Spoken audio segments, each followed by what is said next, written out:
Hello dear students, a very good evening here and a very warm welcome here on the ongoing YouTube revision series जिसका उद्देश्य है कर हर मैदान फतेह। मैं personally नहीं चाहती कि किसी भी स्टूडेंट का मैथ्स की वजह से सीए फाउंडेशन रुक जाए, तो इसके लिए we are doing a very good revision sessions. अभी हम लेवल 1 पर हैं। हमने time value of money, SDOD, MOCD, index number का, ratio proportion, log and digest का रिवीजन कर लिया है। Now this is the last session of level 1 वाला रिवीजन, जिसमें आज हम करने वाले हैं correlation and regression. And I am wishing बच्चों कि आप लोग मैथ्स की प्रैक्टिस रोज़ कर रहे होगे। I am getting lots of queries कि मैम टाइम मैनेज नहीं हो रहा, नेगेटिव मार्किंग कंट्रोल नहीं हो रही, हमने तो इतना पढ़ा था फिर भी हमारे 40-45 मार्क्स ही आ रहे हैं फुल कोर्स टेस्ट में। इस सब से आपको डरना नहीं है, ये सब नेगेटिव चीज़ें हैं बच्चों। अपने आप को इस पॉइंट ऑफ टाइम में रिजल्ट से अटैच मत करो, जस्ट बी कंसिस्टेंट और डरो मत। सिर्फ ये 2 चीज़ें आपको फॉलो करना है, आपको कंसिस्टेंट रहना है और आपको डरना नहीं है।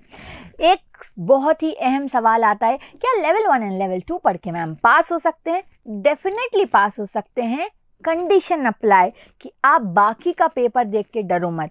तो ये जो मैथ्स में पास होने का खेल है, ये सिर्फ डर का है। सिर्फ एलआर, टीवीएम, एसडीओडी, इंडेक्स नंबर पढ़कर पास हो जाओगे अगर बाकी क्वेश्चंस देख के डरोगे नहीं। अब डरोगे कब नहीं? जब आपने सारा कुछ थोड़ा थोड़ा पढ़ के रखा होगा। लेवल 1 आपने स्ट्रॉन्ग करके रखा होगा, लेवल 2 40-50-60% पढ़ के रखा होगा, लेवल 3 भी आपने टच करके रखा होगा। तो सारा खेल कॉन्फिडेंस और डर का है। लेवल 1 लेवल 2 स्ट्रॉन्ग कर लो, लेवल 3 का सिर्फ मॉड्यूल कर लो, सिर्फ रिवीजन सीरीज कर लो, सिर्फ टॉप 50 क्वेश्चंस कर लो, whatever you like, but उसे टच करो। इससे आपका कॉन्फिडेंस थोड़ा बढ़ेगा और रिजल्ट से at this point of time अपने आप को अटैच मत करो, नेगेटिव चीज़ों को बाहर रखो। टाइम मैनेजमेंट कैसे होगा, इसका कोई रिजिड आंसर नहीं है। नेगेटिव मार्किंग कंट्रोल कैसी होगी, इसका कोई रिजिड आंसर नहीं है बच्चों, वो सब विद टाइम बीइंग आपको आ जाएगा। तो इन क्वेश्चंस में फंसो मत, सिर्फ मैथ्स की प्रैक्टिस करो, रोज़ पढ़ो।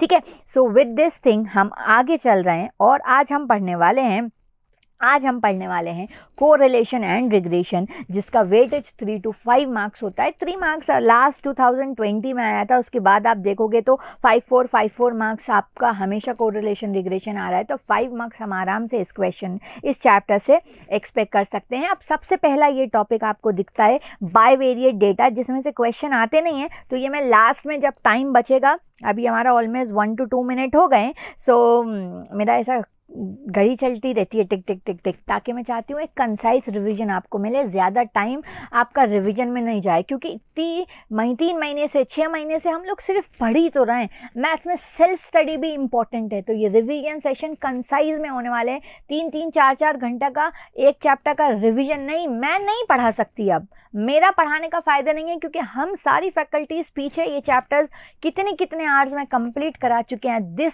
Point of time self study is super important, mark my word. अगर आप खुद सुकून से बैठ के नहीं पढ़ोगे तो आप कितने भी रिवीजन सेशंस देख लो, कितनी भी मैराथन्स देख लो, आपको नहीं बनेगा जब तक आप खुद नहीं बैठोगे।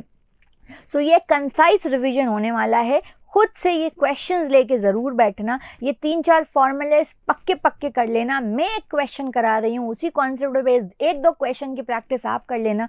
सो ये कोरिलेशन आपका पक्का हो जाएगा। 1 hour 15 minutes, 1 hour 20 minute का ये सेशन होने वाला है। सो कोरिलेशन एनालिसिस से हम स्टार्ट करने वाले हैं बच्चों। अभी तक हम देख रहे थे पीछे एमओसीडी, एसडीओडी में हम एक वेरिएबल को कंसिडर करते हुए चल रहे थे। नाउ व्हाट इफ अगर 2 या 3 वेरिएबल्स होते या और ज़्यादा वेरिएबल्स होते, तो 2 वेरिएबल्स की सिर्फ आपकी बात करी जा रही है यहाँ पे कि अगर हम 2 वेरिएबल्स को साथ में कंसिडर करते हुए चलते हैं तो वो कहलाता है बाइवेरिएट डेटा। 2 वेरिएबल्स को साथ में कंसिडर करते हुए चलते हैं तो वो कहलाता है बाइवेरिएट डेटा। जैसे पिछले सेशंस में एमओसीडी में हमने हो सकता है प्राइस का एवरेज निकाला हो सकता है हमने डिमांड का एवरेज निकाला हो। व्हाट इफ प्राइस और डिमांड तो को रिलेटेड है ना, प्राइस और डिमांड आपस में इंटर रिलेटेड है। तो what if data inter related हो, तो जब दो सीरीज आपस में इंटर रिलेटेड होती हैं, एक के चेंज होने की वजह से दूसरा चेंज होता है, तो हम उसी को कहते हैं कि डेटा को रिलेटेड है। And this whole process is called, the study of this whole thing is called correlation. ठीक है, सो व्हाट इज कोरिलेशन? जब हम दो या दो से वेरिएबल को साथ में कंसिडर करते हुए चलते हैं, एक के चेंज होने की वजह से दूसरा चेंज होता है, तो वही कोरिलेशन कहलाता है। अब दो टाइप के कोरिलेशन आपको मिलेंगे, positive correlation and negative correlation.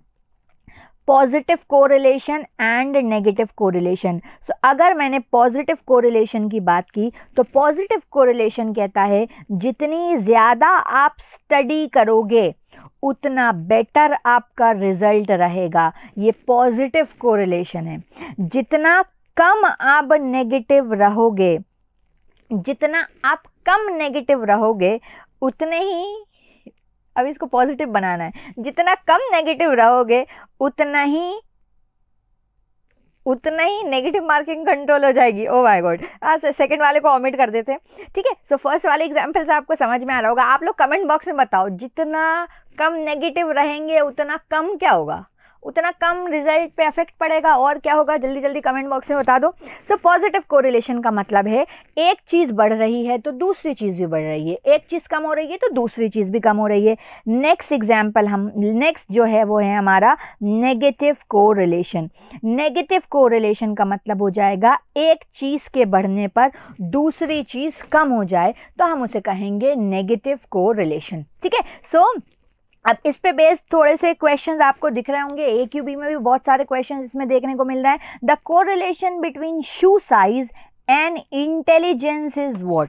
Shoe size और इंटेलिजेंस आपस में ये डेटा रिलेटेड ही नहीं है। शू साइज अलग बात हो रही है, इंटेलिजेंस और शू साइज का कोई लिंक नहीं है, तो हम कहेंगे ये जीरो कोरिलेशन है, ये डेटा आपस में बिल्कुल कोरिलेटेड नहीं है। कहना है the correlation between the speed of an automobile and the distance travel by it after applying the brake is. तो स्पीड और डिस्टेंस का रिलेशन कैसा होगा? जब ब्रेक अप्लाई किया तो रिलेशन कैसा आ जाएगा? नेगेटिव कोरिलेशन आ जाएगा। एक चीज़ बढ़ जाएगी तो डिस्टेंस कम हो जाएगा। ठीक है, तो ये हमारा है नेगेटिव कोरिलेशन। ठीक है, सो बट अब हम इसको मैथ्स में कैसे पढ़ रहे होंगे? सो बच्चों, मैथ्स की अगर हम बात करें, सो कोरिलेशन हमें समझ में आ गया। It is a degree of measure कि हमारा डेटा आपस में कैसे इफेक्ट हो रहा है एक दूसरे के चेंज होने पर, उसी को हम कोरिलेशन कह रहे हैं। लेकिन इसी को मैथमेटिकल फॉर्म में नंबर्स के थ्रू लिखना इस कोरिलेशन एनालिसिस। अब ये हम चार तरीके से कर सकते हैं, with the help of scattered diagram, Karl Pearson correlation coefficient, Spearman rank correlation coefficient और कोफिशिएंट ऑफ कंकरेंट डेविएशन। सबसे पहले बात की जाए हम सबसे सिंपलेस्ट की, जैसे याद आ रहा है रेंज सबसे सिंपल था, इसी तरीके से सबसे सिंपल हमारा है स्कैटर्ड डायग्राम। हम डायग्राम प्लॉट कर देंगे जो दो भी हमें रिलेशन दिख रहे होंगे। जैसे कि लेट्स से मुझे एक कोरिलेशन फाइंड करना होता हाइट एंड मार्क्स का। ठीक है, लेट्स से, तो हाइट और मार्क्स को हम प्लॉट कर देते ऑन अ ग्राफ। एक ग्राफ हम उन पॉइंट्स का प्लॉट करते थे तो हमें एक डायग्राम मिल जाता। ठीक है, तो स्कैटर्ड डायग्राम सिंपलेस्ट वे है, इससे हमें किस तरीके का ग्राफ मिल सकता है, कैसे कैसे के साथ हम डील कर सकते हैं डेटा के साथ। तो आप लीनियर डेटा के साथ भी डील कर सकते हो। लीनियर मतलब ऐसे सिर्फ सिंपल लाइंस बढ़ रही हो। आप कर्वी लीनियर डेटा का भी कोरिलेशन एनालिसिस कर सकते हो। कोई भी कर्वी अगर लाइन है तो आप इसका भी एनालिसिस कर सकते हो with the help of correlated data. ये सिंपल तो है, ठीक है, ये आपको कोरिलेशन बता भी देता है कि कैसा कोरिलेशन है, पॉजिटिव है, नेगेटिव है, परफेक्ट पॉजिटिव है, परफेक्ट नेगेटिव है, ये बता दो देता है, बट ये डिग्री ऑफ मेजर नहीं बता पाता। डिग्री ऑफ मेजर का मतलब है जो एक नंबर मैं बोल रही हूँ ना, हमें नंबर दे दो तो हम समझ में आ जाता है कि डेटा कितना कोरिलेटेड है। स्कैटर्ड डायग्राम वो नंबर नहीं आपको बता सकता। ठीक है, तो स्कैटर्ड डायग्राम हम बना सकते हैं दो डेटा का। सिंपलेस्ट मेथड है, डिग्री नहीं बता पाएगा, मतलब नंबर जो एसोसिएटेड है कोरिलेशन से ये वो नहीं बता पाएगा। अब अगर हम बात करें स्कैटर्ड डायग्राम की बच्चों, तो ये इतने टाइप का स्कैटर्ड डायग्राम आपको मिलेंगे। इस पे फोकस करो। ये है हमारा positive perfect correlation, positive correlation and showing positive perfect correlation. अब पॉजिटिव कोरिलेशन का मतलब क्या होगा, पहले परफेक्ट कोरिलेशन समझो। परफेक्ट कोरिलेशन का मतलब होगा एक आपको स्ट्रेट लाइन मिल रही है, बिल्कुल स्ट्रेट लाइन मिल रही है जो लोअर लेफ्ट से स्टार्ट हो रही है और लोअर लेफ्ट और अपर राइट की तरफ जा रही है। सो लोअर लेफ्ट से अगर अपर राइट की तरफ आपको एक स्ट्रेट लाइन दिख रही है तो वो कहलाएगा परफेक्ट कोरिलेशन। और परफेक्ट कोरिलेशन की वैल्यू कितनी होती है, R = 1 कहलाता है परफेक्ट कोरिलेशन। ठीक है, लेकिन व्हाट इज, ये तो हो गया हमारा परफेक्ट पॉजिटिव कोरिलेशन। अब what is this, only positive correlation. बच्चों अगर मैं ओनली पॉजिटिव कोरिलेशन की बात करूं तो ये आपकी परफेक्ट कोरिलेशन होती, लेकिन डेटा इसके आसपास स्कैटर्ड होता, अगर डेटा इसके आसपास स्कैटर्ड होता तो ये कहलाता हमारा पॉजिटिव कोरिलेशन। इसकी जो वैल्यू है 0 से 1 के बीच में होगी, इतना बता सकता है। क्या होगी 0 से 1 के बीच में, 0.79, 0.3, 0.8, 0.99, 0.01, what is the value? Scattered diagram fails to explain this thing. Similar for negative correlation and perfect negative correlation। अगर मैं नेगेटिव कोरिलेशन की बात करूं तो डेटा आपका स्कैटर्ड होगा, कुछ ऐसा आपको समझ में आ रहा होगा कि अच्छा ये lower upper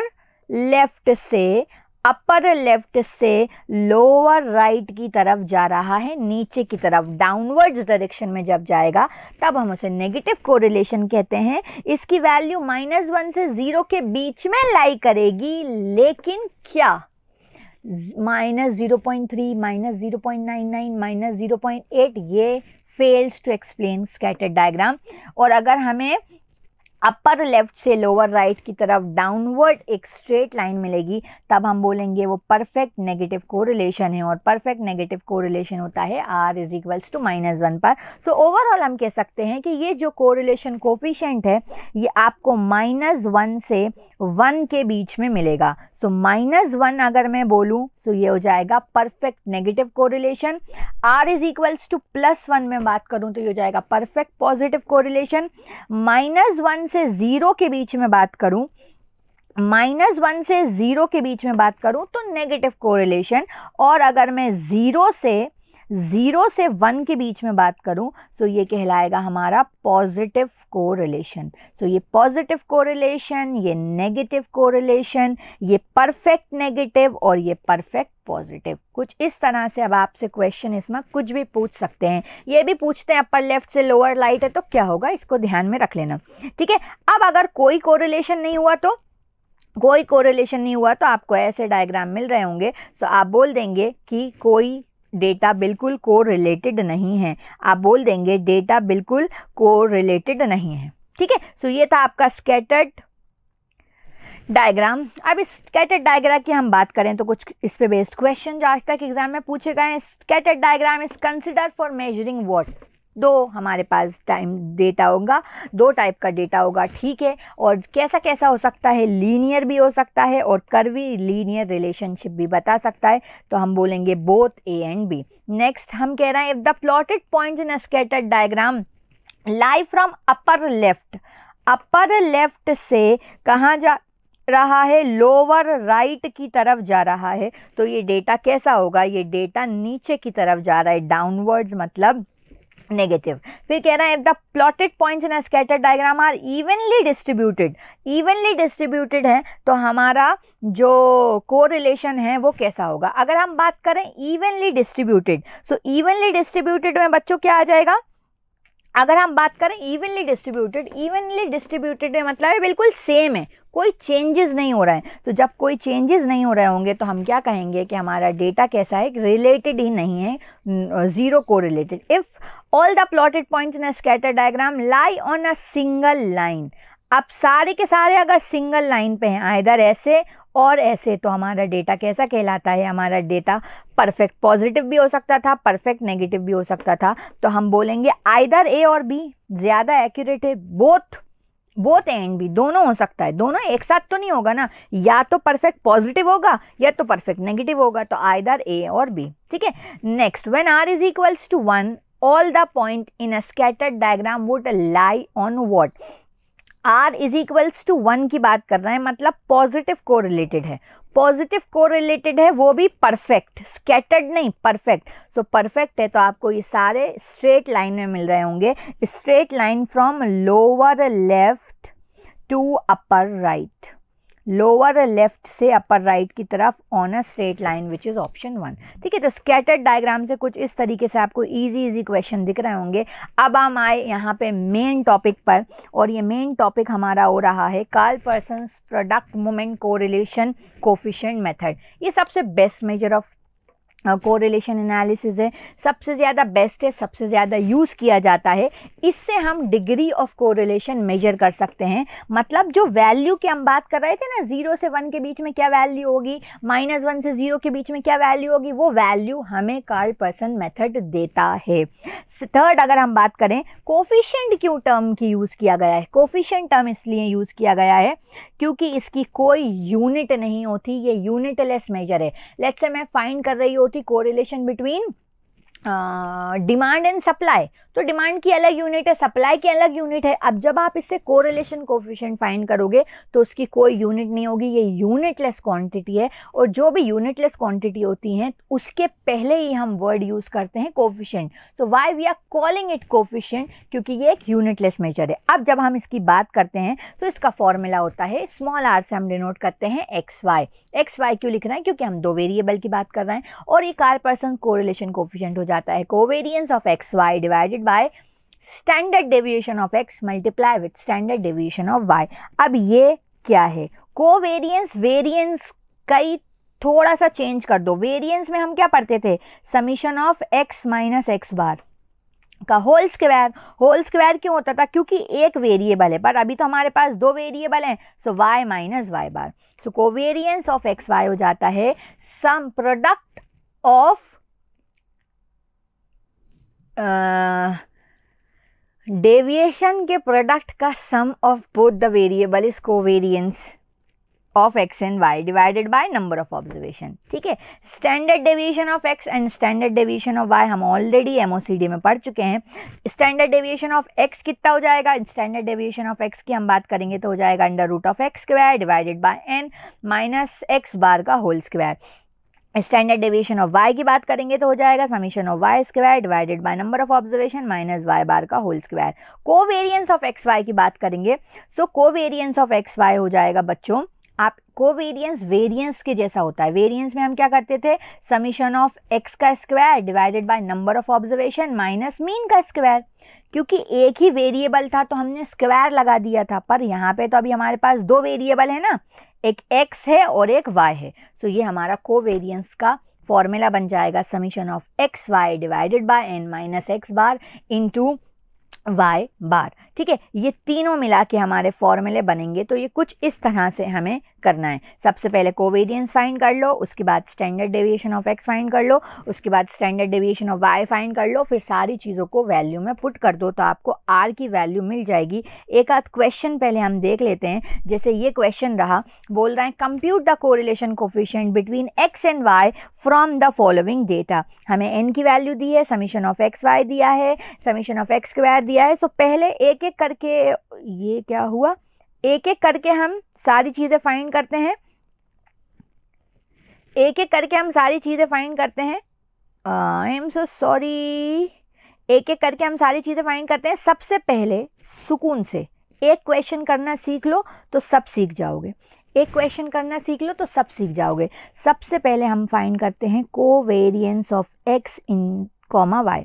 covariance of x comma y क्या हो जाएगा, कोवेरियंस ऑफ हो जाएगा summation of x Y divided by number of observation minus x bar into y bar. ठीक है, ये हमें फाइंड करना है। तो समीशन ऑफ एक्स वाई हमें दिख रहा है 220, नंबर ऑफ ऑब्जर्वेशन हमें दिख रही है 10, एक्स बार क्या हो जाएगा, एक्स बार मतलब arithmetic mean of x, arithmetic mean x हो जाएगा 40 divided by number of observation थी 10, सो ये मुझे मिला 4। और y बार कितना हो जाएगा, y बार हो जाएगा summation of y divided by number of observation, so 50 divided by 10, ये आपको मिल गया 5, ये कैंसिल हुआ। सो 22 माइनस 2 20, सो आपको covariance of x comma Y कितना मिल गया 2। इसी तरीके से फिर फाइंड कर लो स्टैंडर्ड डेविएशन ऑफ x।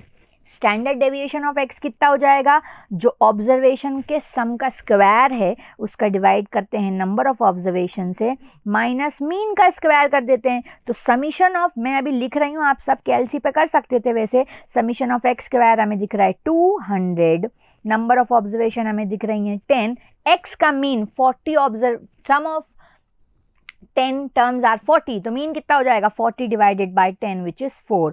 सो ये हमें इतना कुछ दिख रहा है। सो इसे हम कैलसी पे सॉल्व करेंगे तो 200 divided by 10 minus 16 under root. So ये हमें मिल गया standard deviation of x is 2। Now similarly हम फाइंड कर लेंगे standard deviation of y।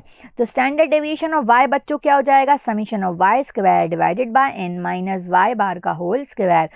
So summation of y square है 262, नंबर ऑफ टर्म्स थी 10 और y स्क्वायर मतलब दिस अंडर रूट। सो अब हम इसे कैलसी पे सॉल्व करेंगे तो हमें मिल रहा होगा 26.2 minus 25 is equals to under root. So ये वैल्यू हमें मिल रही है 1.095। अब हमारे पास सारी वैल्यूज आ गई हैं।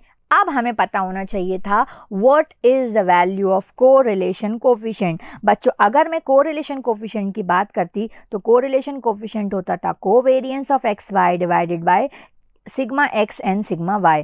तो ये हमारी आई थी वैल्यू 2, ये भी वैल्यू 2, मल्टीप्लाई विद 1.095। अब इसे उठा के हम कैलसी पे सॉल्व कर देंगे तो multiply with 2 divide is equals to multiply with 2। तो ये कोरिलेशन कोफिशिएंट आ रहा है मेरा 0.9128। सो ये वैल्यू आ गई मेरी आर की। तो पूरा फॉर्मूला मिक्स वाला याद मत करो, वो मुझसे नहीं होता, उतना डेटा को उस वक्त फॉर्मूला याद करना मुश्किल है। सिर्फ याद करो covariance divided by standard deviation of x into standard deviation of y is r। अब नंबर ऑफ क्वेश्चंस लेके एक क्वेश्चन ये सुकून से देख लो तो बाकी सारे क्वेश्चन इससे रिलेटेड आपसे बन रहे होंगे। एक डिटेल भी क्वेश्चन करते हैं, find the product moment correlation coefficient from the following data. ठीक है, एक ये क्वेश्चन भी करते हैं। सो आपको समझ में आना चाहिए कि किस किस चीज़ की ज़रूरत पड़ेगी आपको ज़रूरत पड़ेगी समीशन ऑफ एक्स वाई की, आपको ज़रूरत पड़ेगी समीशन ऑफ एक्स स्क्वायर की, आपको ज़रूरत पड़ेगी समीशन ऑफ वाई स्क्वायर की, and X into Y summation of x square, summation of Y square, और आपको ज़रूरत पड़ेगी समीशन ऑफ एक्स की, और आपको ज़रूरत पड़ेगी समीशन ऑफ वाई की। समीशन ऑफ एक्स और समीशन ऑफ वाई की जगह लिख लो X bar and Y bar. पहले इतनी चीज़ फाइंड करके रख लो अलग से।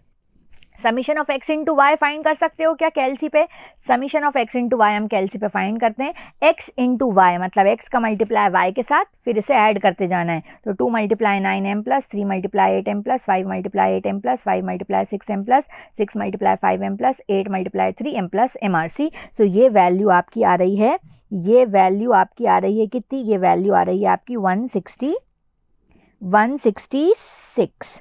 फिर summation of x square, x square कैसे फाइंड करते थे कैलसी पे, 2 का square 2 multiply is equals to. So ये वाली टर्म का स्क्वायर फाइंड करना है। तो देखो क्या हो जाएगा, 2 multiply is equals to m plus 3 multiply is equals to m plus 5 multiply is equals to m plus 5 multiply is equals to m plus 6 multiply is equals to m plus 10 multiply is equals to m plus NMRC। ये value दिख रही है आपको 163। Memory clear करिए। अब y का square find कर लो तो 9 multiply is equals to m plus, memory clear की थी क्या, 9 multiply is equals to m plus 8 multiply is equals to m plus 8 multiply is equals to m plus 6 multiply is equals to m plus 5 multiply is equals to m plus and 3 multiply is equals to m plus MRC किया तो आ रहा है 279। X बार क्या होता था, sum of all observation divided by number of observation. So 2 plus 3 plus 5 plus 5 plus 6 plus 8 divided by number of observation 1 2 3 4 5 6, तो divide bye 6। सो ये x बार आ रहा है 4.833। वाई बार फाइंड करना है तो 9 plus 8 plus 8 plus 6 plus 5 plus 3 divided by number of observation. So ये आ रहा है हमारा 6.5। अब सारी वैल्यूज़ हमारे पास आ गई हैं, हमने मेन वैल्यूज़ फाइंड करके रख ली हैं। अब सबसे पहले फाइंड करते हैं covariance of X into Y. Covariance of X into Y हमारा क्या हो जाता था, summation of x Y divided by number of observation minus mean of X into mean of Y. अब ये हम कैलसी पे आराम से फाइंड कर सकते हैं। तो कैलसी पे ये हम आराम से फाइंड करेंगे तो 166 divided by number of observation, number of observation थी 6 माइनस 4.833 मल्टीप्लाई विथ 6.5। सो ये अब हम कैलसी पे फाइंड कर लेते हैं। मेमोरी हमने क्लियर की, 166 divide by 6m plus 4.833 multiply 6.5m minus MRC किया तो आ रहा है नेगेटिव। ठीक है, नेगेटिव आ रहा है -3.747833। ठीक है, अब हम फाइंड करते हैं सिग्मा एक्स। तो सिग्मा एक्स कितना हो जाएगा? सिग्मा एक्स हो जाएगा summation of x square divided by number of observation minus x bar का whole square under root. So x square कितना है? 163।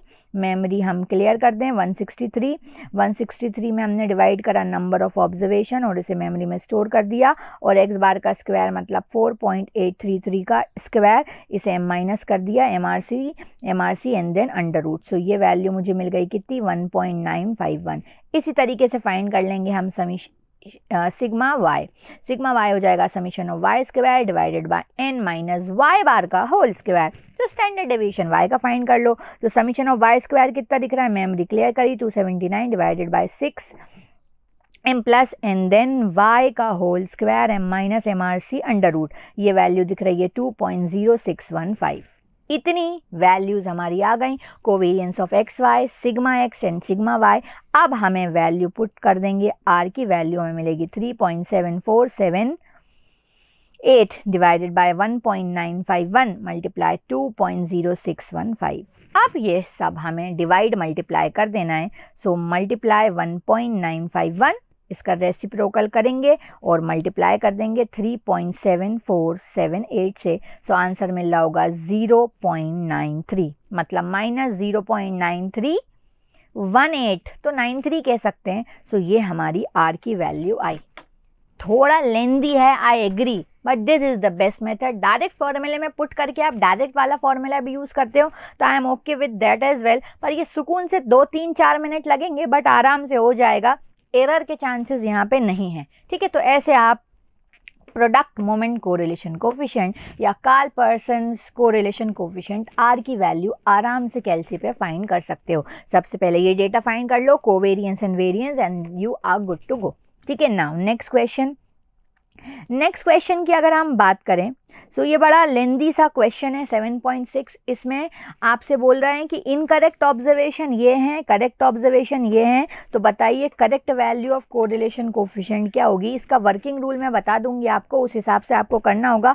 मॉड्यूल में ये आपको ऑलरेडी सॉल्व दिख रहा है। मैं आप सबसे कहूँगी कि आपको ये करना चाहिए ज़रूर। ठीक है, सम फाइंड कर लेना।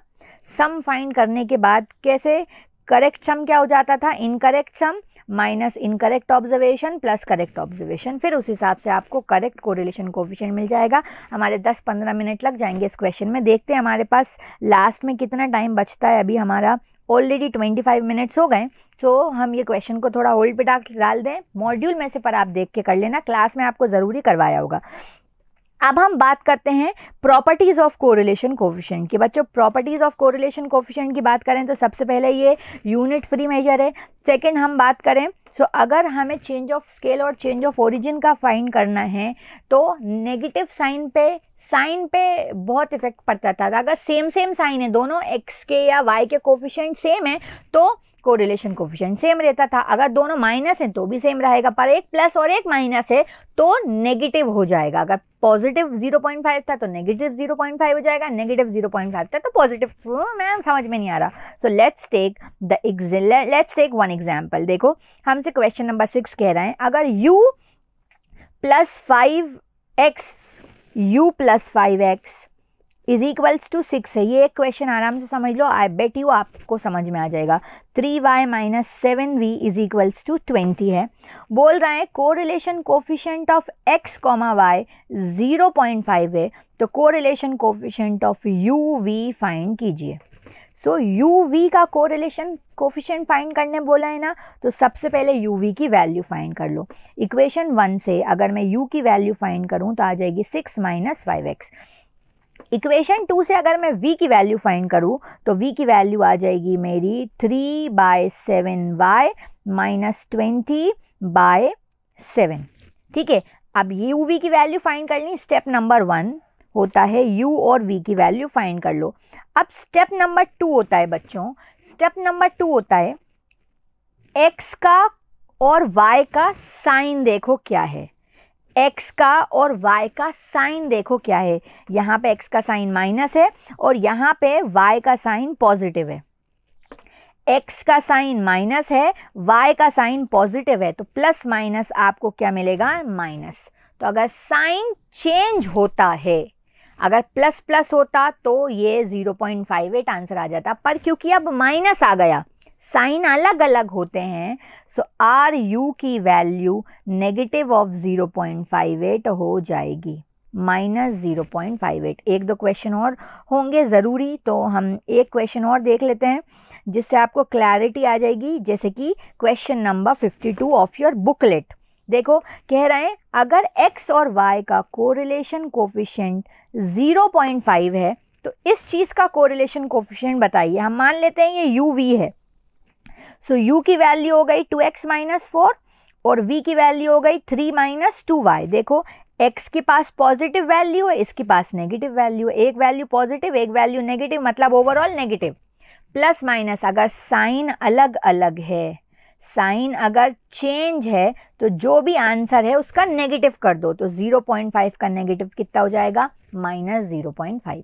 ठीक है, सो ये हमारे कुछ क्वेश्चन थे based on Karl Pearson's method. ठीक है, अब अगर हम इसकी प्रॉपर्टी की बात करें तो सेकंड प्रॉपर्टी ये थी। थर्ड प्रॉपर्टी हमारी कहती है कि ये वैल्यू जो है -1 से 1 के बीच में लाई करेगी। ये बड़ा इंपॉर्टेंट पॉइंट है। अगर ये वैल्यू -1 से 1 के बीच में बात करें, अगर हम बोलें कि ये वैल्यू -1 से 1 के बीच में है, तो हमारा r की वैल्यू क्या होती थी, covariance of x, y is equals to sigma x into sigma y। ठीक है, सो ये पूरी वैल्यू 0 से 1 के बीच में आना चाहिए। So covariance of x y, let's say covariance of x y होता आपके पास 25 और सिग्मा एक्स की वैल्यू होती 5। सो ये एक्स की वैल्यू क्या होनी चाहिए, ओवरऑल 1 से बड़ा नहीं जाना चाहिए ना, या 1 से छोटा नहीं जाना चाहिए। सो हमेशा याद रखना ये sigma X into sigma Y, it should be greater than 25। it should be, इस एग्जाम्पल के हिसाब से 25 हम कहेंगे it should be greater than covariance of x, y। ठीक है, मतलब मैं ये बोलूँगी ये 5 इंटू एक्स 25 से बड़ा होना चाहिए, तो मैं कह सकती हूँ ये x की वैल्यू 5 से बड़ी या 5 के इक्वल होनी चाहिए। ठीक है, तभी आपको 1 या 1 से छोटा मिलेगा आंसर। तो ये स्टेटमेंट हमेशा याद रखना, x into sigma y is greater than equals to covariance of x, y। जैसे मैं बोलती, अगर कुछ और ले लेते हैं, लेट्स से मैं यहाँ लिखती 40 डिवाइडेड बाय 3 इंटू एक्स, तो x की क्या वैल्यू होना चाहिए, तो आप फटाफट लिखते 3x should be greater than equals to 40, तो x should be greater than equals to 40/3। अगर मैं बोलती ये वैल्यू है let's say 15 divided by 4 into x, तो आप लिखते 4x should be greater than equals to 15, तो x की value should be greater than equals to 15/4। ठीक है, तो इसका मल्टीप्लिकेशन ऊपर वाली वैल्यू से बड़ा होना चाहिए। कुछ एडिशनल प्रॉपर्टी और थी, अगर x और y की वैल्यूज जस्ट ऑपोजिट हो, x की वैल्यू हो 1 2 3 4 5 और y की वैल्यू हो 5 4 3 2 1, तो आप डायरेक्ट टिक कर सकते हो कि कोरिलेशन कोफिशिएंट कितना हो जाएगा, -1। ठीक है, और नॉन लीनियर कोरिलेशन कोफिशिएंट की अगर हम बात करें तो उसका कोरिलेशन कोफिशिएंट हो जाता है 0।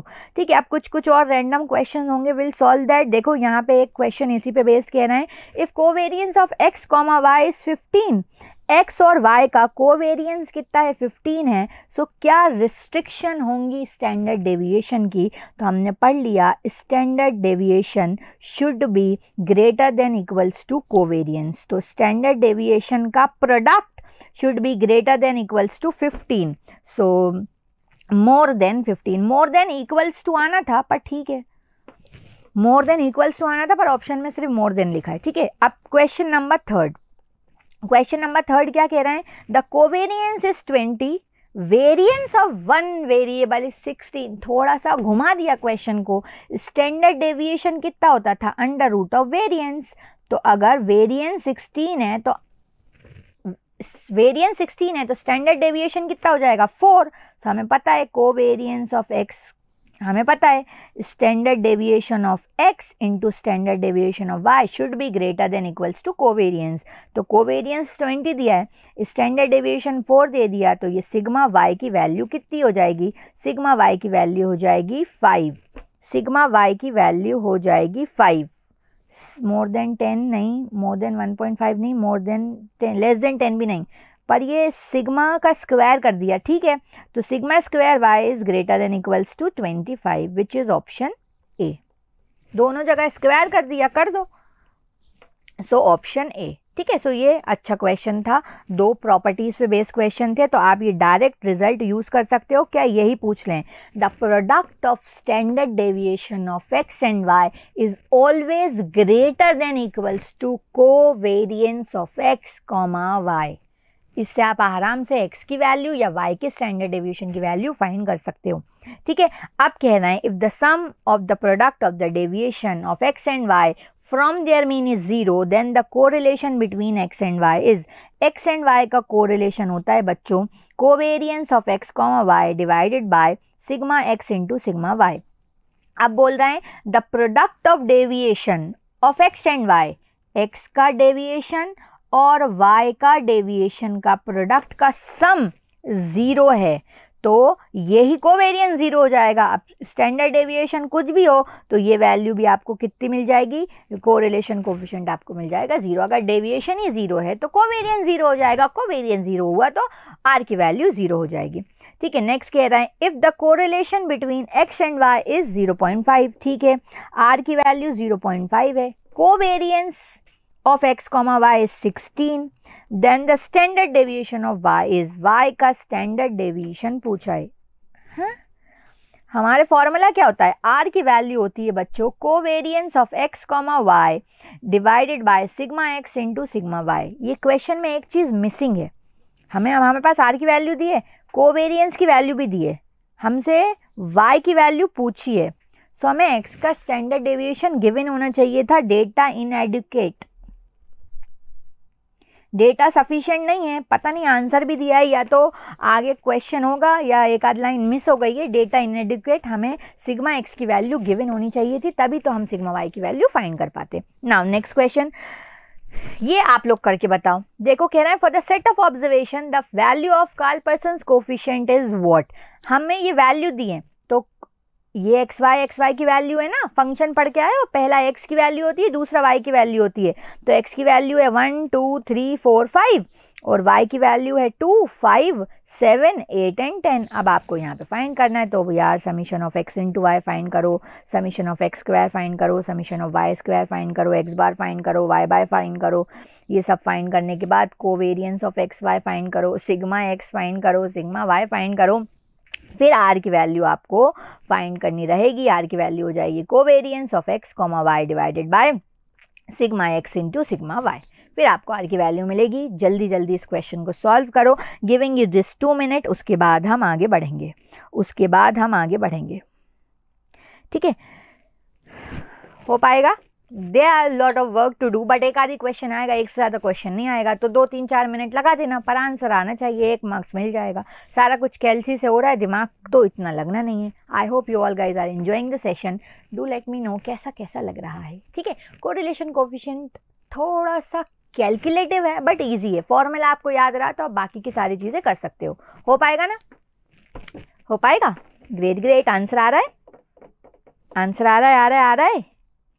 Okay, the covariance between 2 variable is, covariance कैसा हो सकता है? स्ट्रिक्टली पॉजिटिव हो सकता है, स्ट्रिक्टली नेगेटिव, नीचे भी जा सकता है, ऑलवेज जीरो, हमेशा 0 रहेगा। 0 बोलते तो हम इस आंसर पे टिक कर देते, आइदर पॉजिटिव और नेगेटिव और 0, ऑलवेज 0 का ऑलवेज गलत है। नेक्स्ट, अब हम आए नेक्स्ट पर, which is Spearman's rank correlation coefficient. अभी तक हमने जो कार्लपर्सन कोफिशिएंट की बात करी थी बच्चों, उसमें हम क्वांटिटेटिव डेटा के साथ डील कर रहे थे। हमारे पास नंबर थे 1 2 3 4 5 6 7 8 9 63 65 नंबर्स, पर हम को अगर कोरिलेशन कोफिशिएंट फाइंड करना है for the qualitative data. Theoretical question बन सकता है कि इसमें से किस कोरिलेशन कोफिशिएंट में हम क्वालिटेटिव कैरेक्टरिस्टिक्स मेजर कर सकते हैं, कोरिलेशन मेजर कर सकते हैं। तो आंसर हो जाएगा स्परमैन्स रैंक कोफिशिएंट मेथड, क्योंकि क्वालिटेटिव कैरेक्टरिस्टिक्स जो होती हैं जैसे कि ब्यूटी, इंटेलिजेंस, उसको हम रैंक के हिसाब से अरेंज कर देते हैं। एक रैंक हमें x की मिलती है, एक रैंक हमें y की मिल जाती है, फिर हम लास्ट में चेक करते हैं कि ये दोनों रैंक्स की का जो भी r की वैल्यू आती है उससे हमें पता चलता है कि लीस्ट कोरिलेटेड था या हाईली कोरिलेटेड डेटा था। सो रैंक वाइज हमें डेटा को यहाँ पे अरेंज करना होगा और फिर हमें देखना होगा कि दोनों जज ने जो रैंक दी थी वो आपस में सही बैठ रहा था या नहीं बैठ रहा था। ठीक है, अगर हम बात करें प्रोडक्ट मोमेंट कोफिशिएंट के मेथड से तो ये आसान है कैलकुलेट करना, दैट इज इट। ठीक है, so Spearman rank coefficient method qualitative data के लिए यूज़फुल है। हम रैंक वाइज डेटा को अरेंज करते हैं और फिर फाइंड करते हैं कि वो आपस में कोरिलेटेड है कि नहीं। अब इसका फॉर्मूला हो जाता है 1 minus sigma D square divided by n square minus 1। What is this n? n is the number of term. What is this d? d का मतलब हो जाता है रैंक के डिफरेंस का square, rank of x minus rank of y का whole square का सम हमें ये मिलेगा।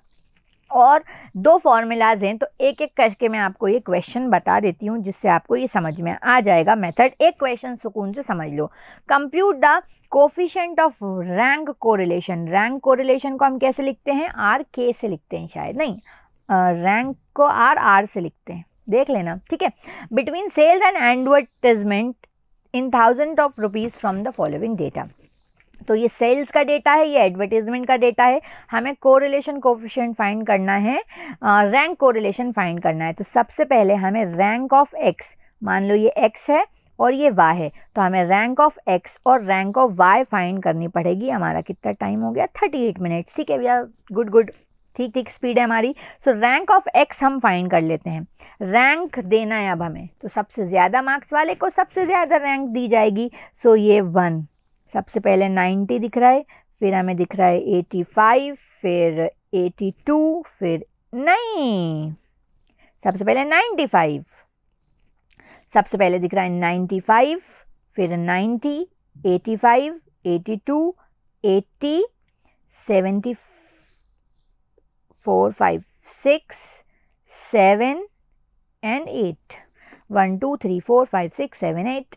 तो ये रैंक मैंने दे दी। y को रैंक देते हैं। तो y में सबसे बड़ा मुझे क्या दिख रहा है? सबसे बड़ा मुझे दिख रहा है 1 एंड फिर 7 6 5 4 3 2 एंड 1। ये मैंने रैंक दे दी। रैंक फाइंड करने के बाद बच्चों क्या फाइंड करो? रैंक का डिफरेंस फाइंड करो। रैंक फाइंड करने के बाद रैंक का डिफरेंस फाइंड करो। तो 2 - 2 0, 3 - 3 0, 8 - 7 1, 6 - 6 0, 4 - 5 -1, 5 - 4 1, 1 - 1 0, 8 - 7 -1। रैंक का डिफरेंस फाइंड कर लिया। अब रैंक का डिफरेंस आपने फाइंड कर लिया, थोड़ा सा चेक करने के लिए कि ये सही है कि नहीं। ये डी की वैल्यू है।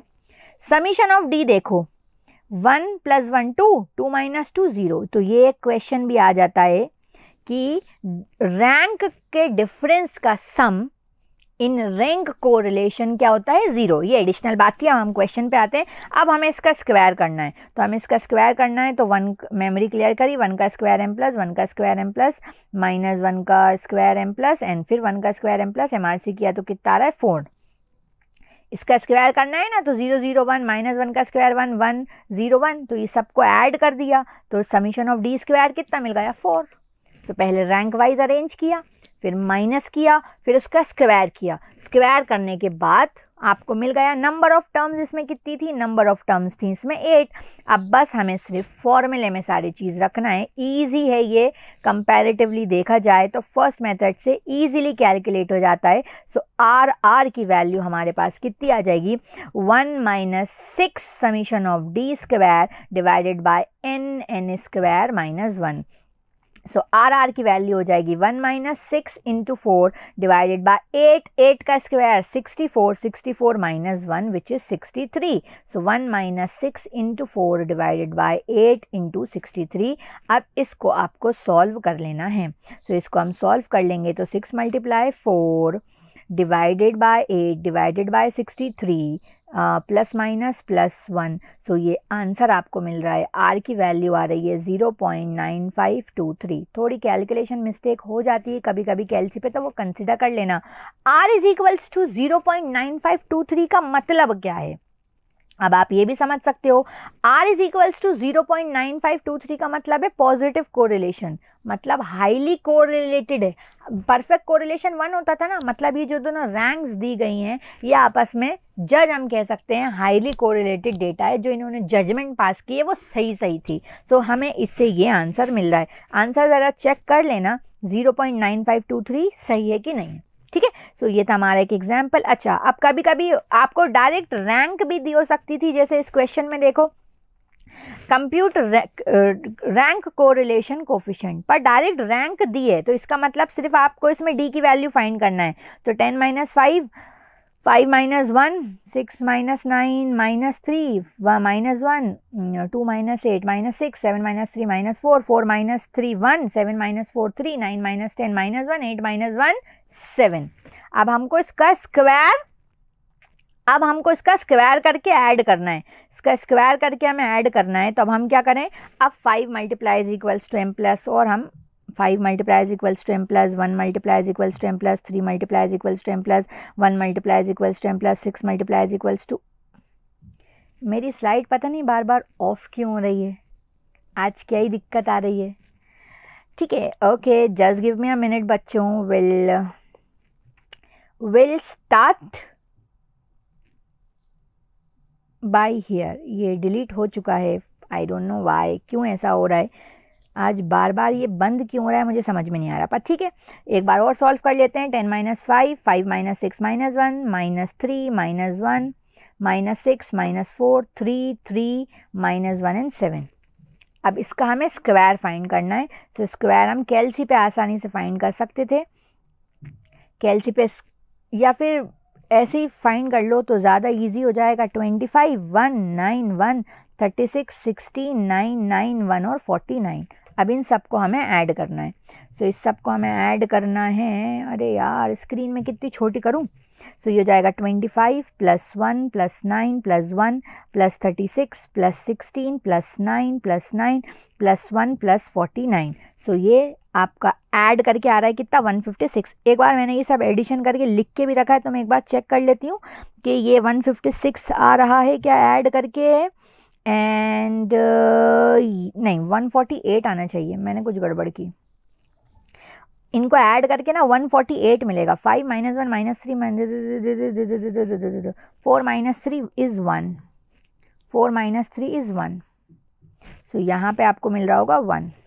इसको जब बच्चों आप लोग ऐड करोगे ना तो आपको मिल रहा होगा समीशन ऑफ डी स्क्वायर आपका आ जाएगा 148. समीशन ऑफ डी स्क्वायर कितना आ जाएगा, 148. और नंबर ऑफ टर्म्स इसमें हमें कितनी दे के रखी है, नंबर ऑफ टर्म्स हमें इसमें दे के रखी हैं 8. तो हमें n की वैल्यू भी मिल गई, समीशन ऑफ डी स्क्वायर भी मिल गया. अब हम रैंक कोरिलेशन कोफिशिएंट फाइंड कर सकते हैं. 1 minus 6 summation of D square divided by n and n square minus 1. ये कैलसी पे आराम से फाइंड हो जाएगा. So 6 into 148, 6 into 148 divided by 10 divided by 10 square 100, 100 minus 1 99. तो divide by 99 plus minus and then plus 1. So ये value आपको मिल रही होगी 0.1030. सो ये रैंक कोफिशिएंट आपको कितना मिल रहा है, 0.1030. ठीक है. नेक्स्ट आपसे कहना है compute the correlation of coefficient of rank correlation between eco marks and statistics marks. Important question, important question. यहाँ पे देखो आपको पूछ तो रहे हैं, अब जैसे ही आप रैंक डिसाइड करोगे वैसी गड़बड़ हो जाएगी. सबसे पहले आपको सबसे बड़ा क्या दिख रहा है, 80. बहुत ध्यान से करेंगे. ये हम क्वेश्चन छोटा छोटा लिखते हैं ताकि हमारे पास जगह बने. ये RX और ये RY. अब देखो यहाँ पे सबसे बड़ी वैल्यू क्या दिख रही है आपको, 81. फिर उससे छोटा क्या दिख रहा है, उससे छोटा दिख रहा है 60. फिर उससे छोटा क्या दिख रहा है, उससे छोटा दिख रहा है 56, फिर उससे छोटा नहीं 80, 80 से छोटा 62, फिर 60, फिर 60 से छोटा 56, 56 से छोटा 50, पर 50 तो 2 बार है, 50 तो 2 बार है ना, तो एक को लिया 5, एक को लिया 6 और एक को लिया 7। पर यहाँ पे गड़बड़ ये हो गई कि ये दोनों जो रैंक्स हैं, ये जो दोनों नंबर्स हैं, ये नंबर सेम थे। तो ये सेम थे तो दो सेम नंबर को हम अलग अलग रैंक कैसे दे सकते हैं, ठीक है, अलग अलग रैंक कैसे देख सकते हैं। तो यहाँ पे आप इन्हें 5 और आपको जो 50 है वो कितने टाइम्स आ रहा है, 2 टाइम्स आ रहा है। रैंक 5 और 6 हो रही है, तो 5 और 6 का क्या ले लोगे, एवरेज। 5 और 6 का एवरेज कितना हो जाएगा, 5.5। सो ये एवरेज ले लिया हमने, तो इस वजह से ये रैंक कितनी हो गई, 5.5 एंड 5.5। ये कॉन्सेप्ट आपको याद रखना था। कॉन्सेप्ट ऑफ ट्रायल भी कहते हैं, रिपीटेशंस भी कहते हैं, अलग अलग बुक में अलग अलग टर्म्स दिए हैं कि जब रैंक सेम हो जाएगी तब क्या करेंगे, तो हम उस वैल्यू को एडजस्ट करना पड़ेगा, और ये एडजस्टेड वैल्यू होती है summation of m cube minus m divided by 12। Next y में देखते हैं, y में भी यही हरकत हो रही होगी। y में सबसे बड़ी वैल्यू हमें दिख रही है 90, फिर उससे छोटी वैल्यू दिख रही है हमें 75। अब ये 75 टाइम 2 बार है, फिर हमें दिख रही है 65, 65 ये जो वैल्यू है ये 2 बार है, 65 4 5 6, 65 65 है और लास्ट में 7। अब इसकी जैसे ही मैंने बात करी तो ये 75 रिपीटेड था और हमने बात करी ये 65 की, तो ये 65 भी रिपीटेड था, तो हमें इनको रैंक देनी पड़ेगी। सो अगर 75 को हम देखें तो 75 भी 2 बार था जिसकी रैंक हो रही थी 2 and 3, तो हमने 2 और 3 का एवरेज ले लिया तो हमें मिलेगा 2.5। सो ये 2 और 3 ना लिखते हुए मुझे क्या लिखना पड़ेगा, 2.5 2.5। फिर लास्ट में हमें दिख रहा है 65 65 65 65 65 65 3 बार है और इसकी रैंक हो रही थी 4 5 and 6, तो 4 + 5 + 6 का हमें एवरेज लेना पड़ेगा। तो 4 + 5 + 6 का जब हमने एवरेज लिया तो हमें मिल रहा है 5। तो इन सब को जो रैंक हमें असाइन करनी पड़ेगी वो हम असाइन करेंगे 5। ठीक है, इतना सारा हमें ये काम करना है। सो इस तरह से हमें ये आंसर मिला, इस तरह से हमें ये आंसर मिला। अब हमने इन्हें रैंक दे दी, अब हम इसका डिफरेंस फाइंड करेंगे। अब हमने इन्हें रैंक दे दी, अब हम इसका डिफरेंस फाइंड करेंगे। तो डिफरेंस फाइंड कर लेते हैं rx - ry। सो 1 - 1 0 हो जाएगा, 4 - 2.5 कितना हो जाएगा, 4 - 2.5 1.5 हो जाएगा, 5.5 - 2.5 3 हो जाएगा, 7 - 5 2 हो जाएगा, 5.5 ये 2 हो जाएगा, 2 - 7 -5 हो जाएगा और ये -2 हो जाएगा। अब ये हमने डिफरेंस फाइंड कर लिया, अब हम इसका स्क्वायर फाइंड करते हैं। सो 1.5 का स्क्वायर m + 3 का स्क्वायर m + 2 का स्क्वायर m + 0.5 का स्क्वायर m + -5 का स्क्वायर m + एंड 2 का स्क्वायर m + MRC किया तो समीशन ऑफ d स्क्वायर आ रहा है हमारा 44.5। सो अब यहाँ पे बात आती है फॉर्मूले की। बच्चों अगर हम यहाँ पे फॉर्मूले की बात करें तो हमारा नॉर्मल फॉर्मूला क्या हो रहा था, कोरिलेशन कोफिशिएंट का हमारा नॉर्मल फॉर्मूला हो रहा था 1 - summation of 6 1 - 6 summation of d square divided by n square -1। ठीक है, लेकिन ये तो पुराने वाले मेथड का फॉर्मूला है, इसमें हमें ये जो रिपीटेशन वैल्यू हुई है ना, इन रिपीटेशन वैल्यू का एडजस्टमेंट करना पड़ेगा। इन रिपीटेड ये जो वैल्यू हुई, ये रिपीट्स हुई हैं वैल्यूज़, इनका हमें एडजस्टमेंट करना पड़ेगा। अब इसका एडजस्टमेंट कैसे करते हैं वो मैं आपको बता देती हूँ। तो ये एडजस्टमेंट किससे किया जाता है, ये रिपीटेड एडजस्टमेंट की वैल्यू हो जाती है summation of m³ - m divide bye 12। ये m का मतलब क्या होता है, कितनी बार वैल्यू रिपीट हुई है। तो देखो यहाँ पे 65 कितनी बार रिपीट हुआ है, 3 बार, तो m1 की वैल्यू हो जाएगी 3। 50 कितनी बार रिपीट हुआ है, 2 बार, तो ये वैल्यू हो जाएगी 2। 75 कितनी बार रिपीट हुआ है, 2, तो ये वैल्यू हो जाएगी 2। 65 3 बार रिपीट हुआ, 50 2 बार रिपीट हुआ और 75 2 बार रिपीट हुआ। अब इसमें फाइंड करो m³ - m, तो 3 का क्यूब कितना हो जाएगा 27, 27 3 का क्यूब 27, 27 माइनस 3 24, 2 का क्यूब 8, 8 माइनस 2 6, 2 का क्यूब 8, 8 माइनस 2 6, इस सब को ऐड कर दो तो कितना हो रहा है 24 प्लस 6, ये आ रही है वैल्यू 36। इस 36 का डिवाइड कर दो 12 से, तो 36 डिवाइडेड बाय 12 कितना आ रहा है 3। तो ये एडजस्टेड वैल्यू आपकी कितनी आ गई, ये एडजस्टेड वैल्यू आ गई आपकी 3। अब सारी वैल्यूज आपके पास हैं, पुट करना है तो 1 minus 6 summation of D square आया 44.5 plus 3 divided by number of terms 1 2 3 4 5 6 7, number of terms थी 7, 7 का स्क्वायर 49, 49 माइनस 1 48। ये अब हम कैलसी पे सॉल्व कर देते हैं, तो ये 40 मेमोरी क्लियर कर देते हैं, 44.5 plus 3 divided by 7 divided by 48 plus minus plus 1 is equals to, so ये कोरिलेशन कोफिशिएंट हमारा आ गया 0.8586। थोड़ा सा गलत आ रहा है, 7 इंटू 48 दिस थोड़ा सा गलत हो गया है, आई डोंट नो वाई, क्या गलत हुआ। एक बार कैलकुलेशन हम फिर से देख लें। हमारे पास था 44.5 प्लस 3 मल्टीप्लाई विथ 6 नहीं किया शायद मैंने, divided by 7 divided by 48 plus minus plus 1, so ये आंसर मुझे मिल रहा है 0.1517। सो आंसर मिल रहा है 0.15178। सो कुछ इस तरीके से रिपीटेशन के केस में हम फाइंड करते हैं कोरिलेशन रैंक कोफिशिएंट। एक एक क्वेश्चन ही करा रही हूँ, इसको आराम से बार बार रिपीट करके देखो तो समझ में आ जाएगा, ठीक है। सो इस तरह से ये हमारा हो गया। नेक्स्ट क्वेश्चन पे चलते हैं। कहना है for a group of 8 student the sum of square of differences in a rank for mathematics and statistics was found to be 50। Summation of D square दिया है हमें 50, नंबर ऑफ वैल्यू दिए है 8, सारा हमें चीज़ें पक्की पकाई दे दी। हमें कोफिशिएंट ऑफ रैंक फाइंड करना है, तो this divided by n square minus 1। सारा डेटा ऑलरेडी हमें दे दिया है, बस हमें फाइंड करना है। सो 6 इंटू 50 डिवाइडेड बाय 8 इंटू 8 का स्क्वायर 64, 64 माइनस 1 63। ये कैलसी पे हम सॉल्व कर सकते हैं। 6 multiply 50 divided by 8 divided by 63 plus minus plus 1 is equals to, so answer मिल रहा होगा 0.404।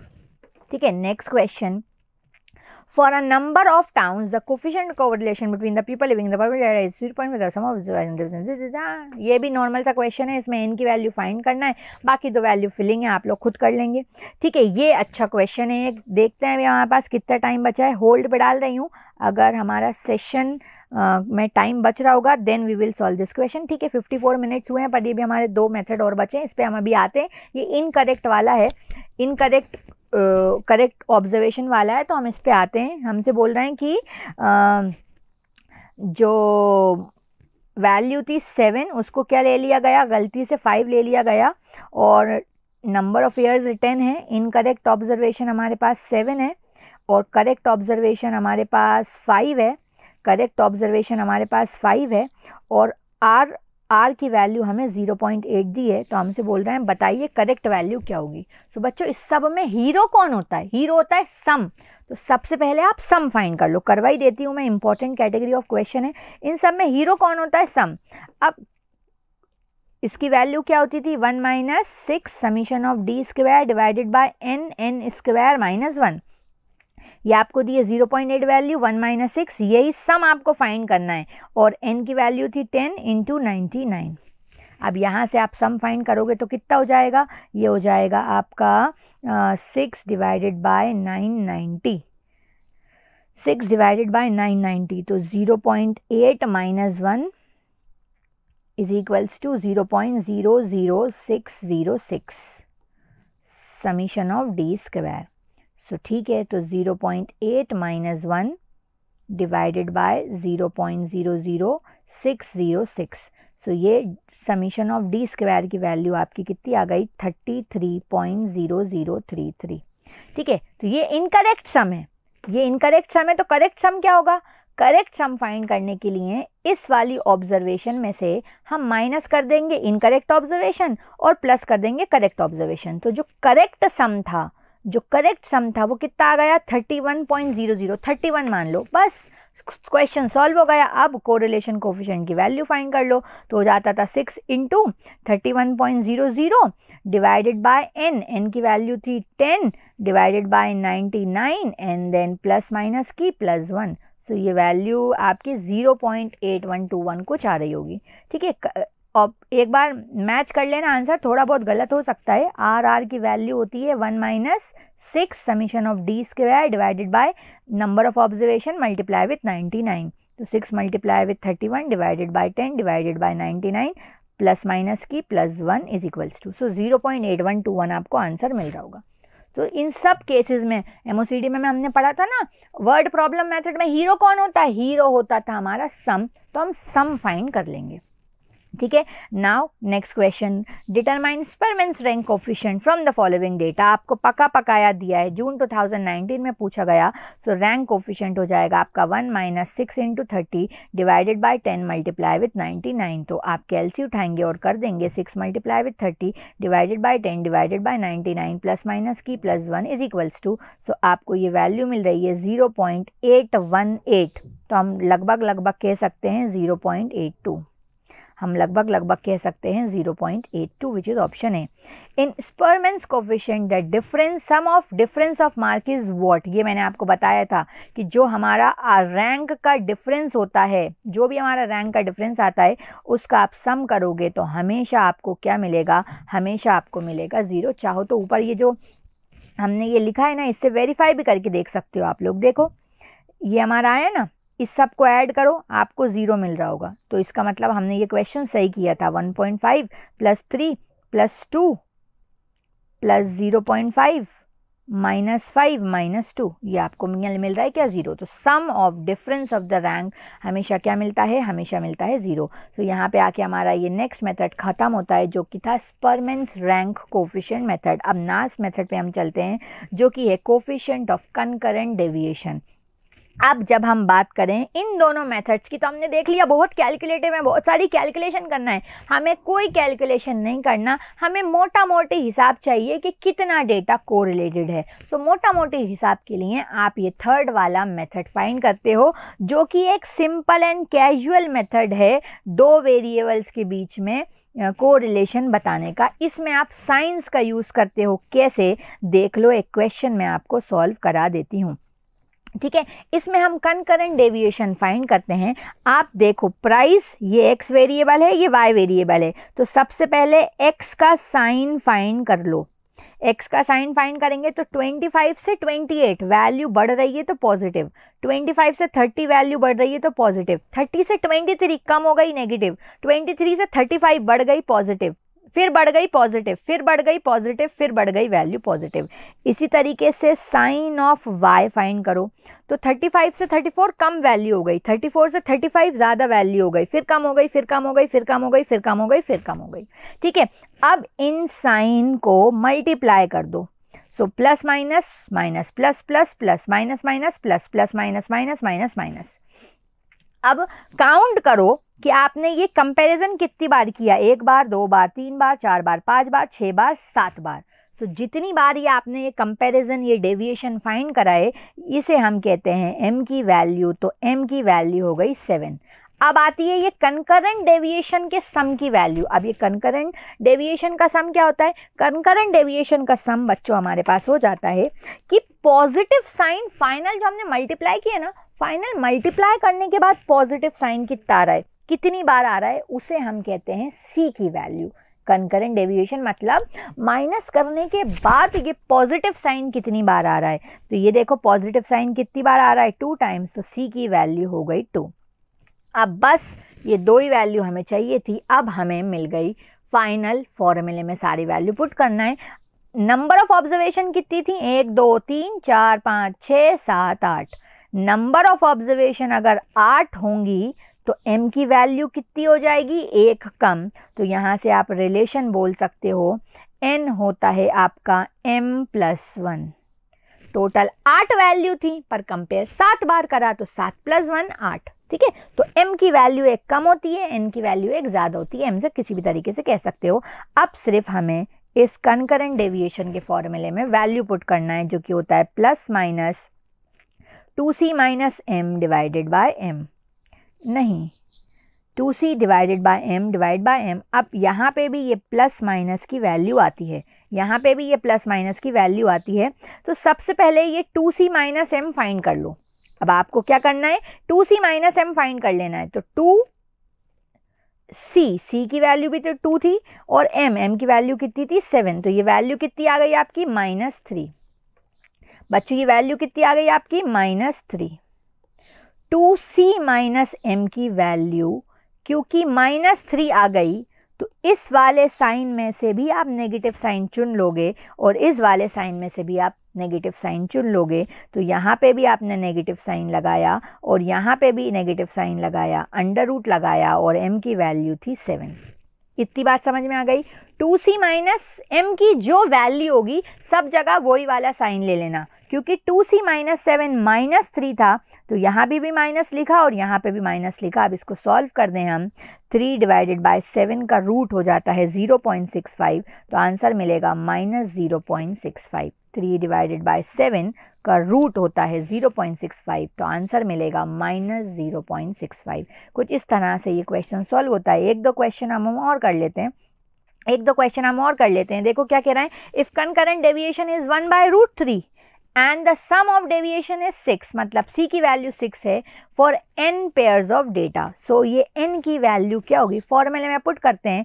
सो कंकरेंट कोरिलेशन डेविएशन हमारा हो जाता था कितना, plus minus under root plus minus 2c minus m divide by m। देखो हमारी ये वैल्यू कितनी है, पॉजिटिव, r की वैल्यू पॉजिटिव है ना, क्योंकि r की वैल्यू पॉजिटिव आ गई तो हम सब जगह पॉजिटिव वैल्यू चुन लेंगे, नेगेटिव वैल्यू हमने इग्नोर कर दी। तो 2 × 6 minus m divide by m, इधर जाएगा तो अंडर रूट हो जाएगा, so 1/3 12 minus m divide by m। Cross multiply कर देंगे तो m 12 3 36 minus 3m, 4m is equals to 36। तो m की वैल्यू बच्चों कितनी हो गई, m की वैल्यू हो गई 9।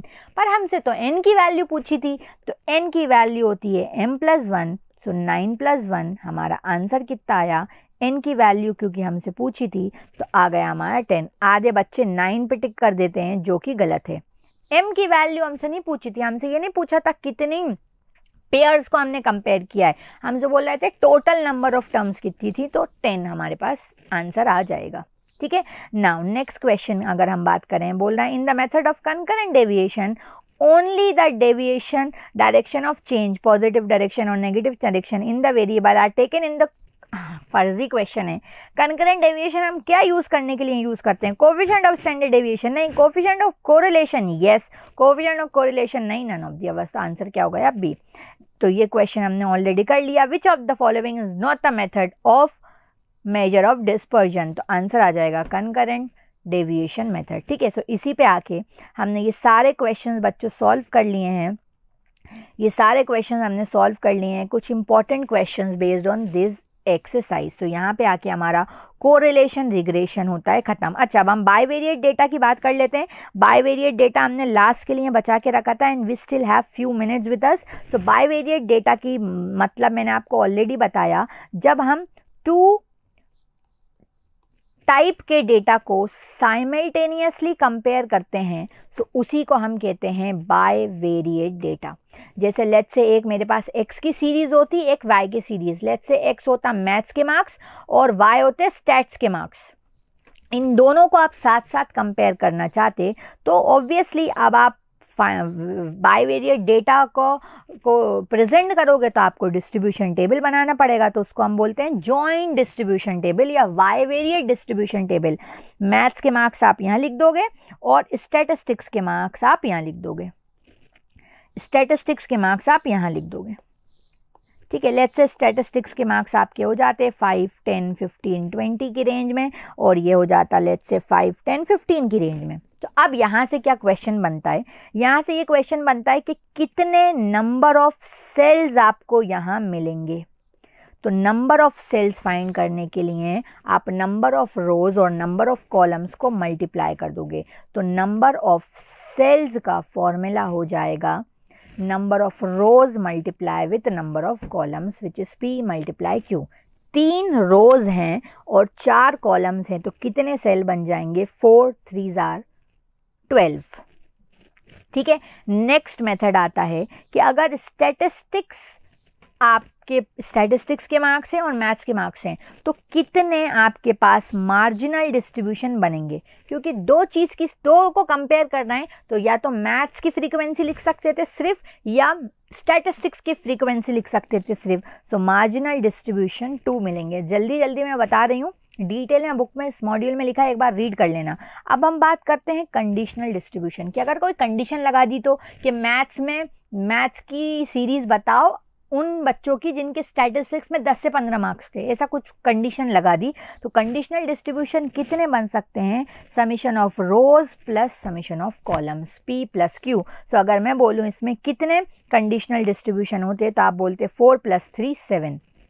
ठीक है, तो ये 3 चीज़ें आपको याद रखनी थी। बाइवेरिएट डेटा क्या होता है? बाइवेरिएट डेटा होता है 2 टाइप का डेटा ऑफ टाइम सीरीज। मान लो डिमांड और सप्लाई को आपको कंपेयर करना है तो जिस साल का डिमांड होगा उसी साल का प्राइस लोगे ना। तो 2 variables at the same point of time, कितने सेल्स होते हैं?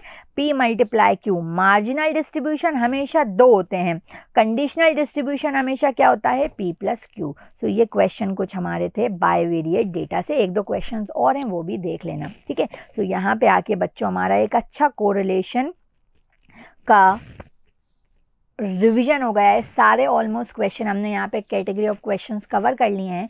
कल के सेशन में हम मिलेंगे with the new topic of this chapter which is regression analysis. इससे कंबाइन करके 3 to 5 मार्क्स का आपको मिलता है। ठीक है, so this is it for today's session. Will meet you in the next class guys. Bye bye everyone, have a good day.